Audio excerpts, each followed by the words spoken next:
नमस्कार, मैं सतीश मराठा। पिछली 31 जुलाई को नुह मेवात के पास नल्हड़ शिव महादेव मंदिर से चलकर झिरकेश्वर शिव मंदिर होती हुई पुनाहना के श्रृंगार गांव स्थित शिव मंदिर पर संपन्न होने वाली ब्रजमंडल जलाभिषेक यात्रा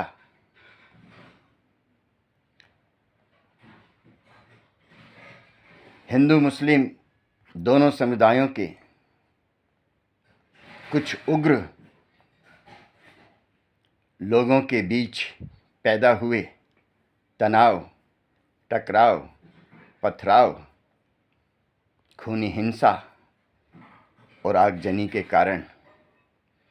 नल्हड़ शिव मंदिर से सिर्फ 2.5 किलोमीटर दूर चलकर खेड़ला गांव चौक पर आकर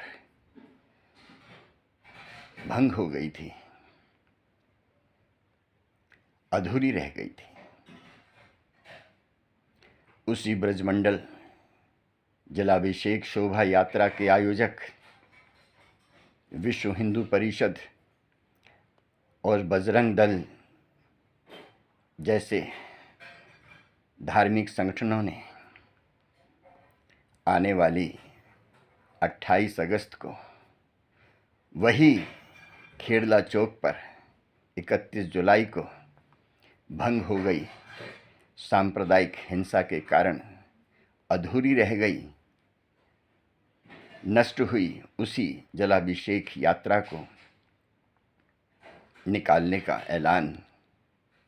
पिछले दिनों किया है।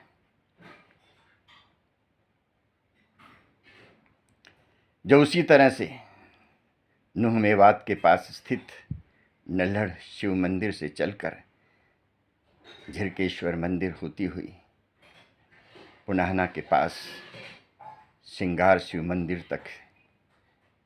जाकर जलाभिषेक करके संपन्न होगी। उम्मीद की जानी चाहिए कि अगर यह यात्रा 28 अगस्त को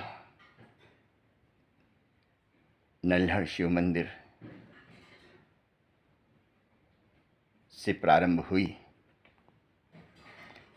और पुनाहना श्रृंगार शिव मंदिर तक विधिवत कुशलतापूर्वक संपन्न हुई, तो इस शोभा यात्रा के रास्ते में पड़ने वाले पूरे सफ़र के दौरान इस शोभा यात्रा में शामिल हिंदू समुदाय यानी कि बहुसंख्यक समुदाय के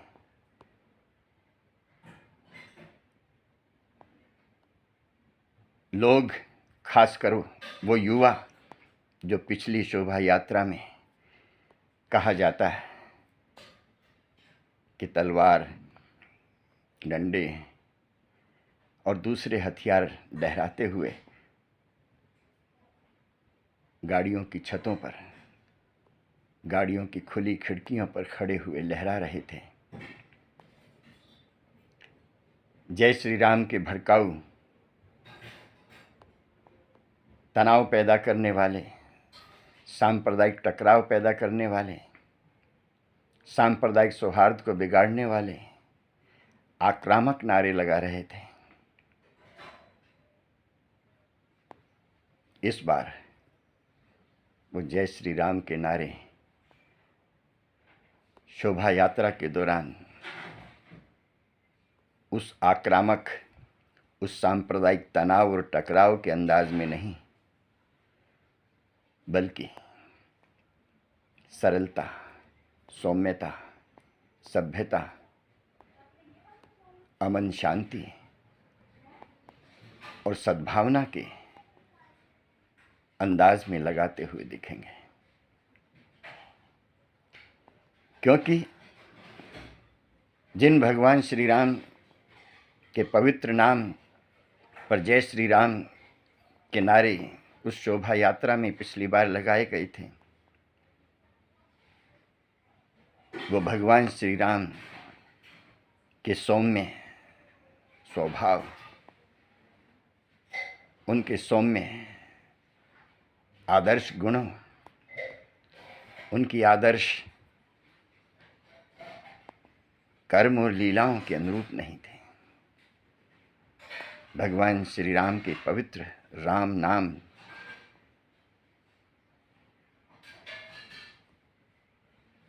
तो उस राम नाम का उच्चारण करने वाले, उस राम नाम के जयकारा लगाने वाले के दिल में तो अमन, शांति, प्रेम, सद्भावना जगाने वाले हैं ही। इसके साथ साथ उस श्री राम नाम के पवित्र जयकारे को सुनकर सुनने वाले के दिल में भी अमन, शांति, सद्भावना और प्रेम रूपी अमृत भर देने वाले माने जाते हैं। वैसे भी देश की एकता, राष्ट्रीय धार्मिक सद्भावना और देश की अखंडता के लिए भी ये बेहद ज़रूरी है कि बहुसंख्यक समुदाय अपनी धार्मिक आस्था को व्यक्त तो करे, लेकिन उस दहशत भरे या सांप्रदायिक तनाव या टकराव भरे अंदाज में नहीं, बल्कि आपसी धार्मिक सौहार्द, प्रेम और अमन चैन का संदेश देने वाले अंदाज में प्रदर्शित करें। इसी तरह अगर 28 अगस्त को वही ब्रजमंडल जलाभिषेक यात्रा नल्हड़ मंदिर से रवाना होती है और श्रृंगार मंदिर तक जाती है, तो अल्पसंख्यक समुदाय यानी कि मुस्लिम समुदाय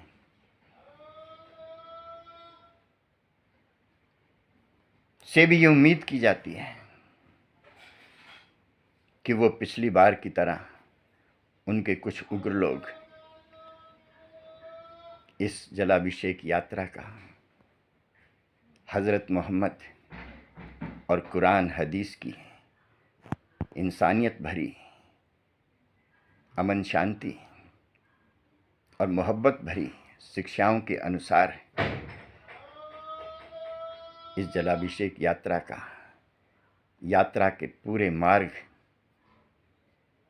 पूरे इलाके में खुले दिल से, खुले मन से और खुली राष्ट्रीय धार्मिक सद्भाव की भावना से उनका स्वागत करेंगे। उनसे भी ये उम्मीद की जाती है कि पिछली बार की तरह वो ये कलंक अपने माथे पर बिल्कुल ना लें कि पिछली 31 जुलाई को इस ब्रजमंडल शोभा यात्रा के दौरान अगर कुछ उग्र युवाओं ने तलवार या डंडे लहराकर उन्हें भड़काया, उकसाया और वो पथराव, टकराव, आगजनी और गोली चलाने तक आमादा हो गए। इस बार उनसे ये उम्मीद नहीं की जानी चाहिए, उनके उन उग्र युवाओं से, उनके उन उग्र लोगों से, यदि उन्हें शोभा यात्रा के दौरान कोई शिकायत है, शोभा यात्रियों के आचरण पर, उनके व्यवहार पर कोई दिक्कत महसूस हो, तो उन्हें कानून अपने हाथ में न लेकर सीधा सांप्रदायिक टकराव मोल न लेकर मौजूद यात्रा में पुलिस प्रशासन और जिला प्रशासन को इसकी गुहार लगाई जानी चाहिए, न कि खुद कानून को हाथ में लेकर सांप्रदायिक तनाव, टकराव और पथराव आदि का सहारा लेकर दोनों समुदायों के सांप्रदायिक सौहार्द को बिगाड़ने की दोबारा से गलती करनी चाहिए।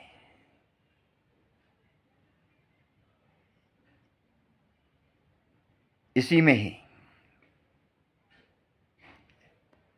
पूरे मेवात इलाके ही नहीं, पूरा हरियाणा ही नहीं, बल्कि पूरे देश में धार्मिक, सांप्रदायिक अमन, शांति और सौहार्द की सुरक्षा का मूल मंत्र छुपा है। इसी में ही देश की राष्ट्रीय एकता और अखंडता की सुरक्षा और हिंदू, मुस्लिम, सिख, ईसाई आपस में सब भाई भाई का वो भाव छुपा है, जिससे हम इस देश की एकता और अखंडता को भविष्य में और भी मजबूत और सुरक्षित रख सकते हैं।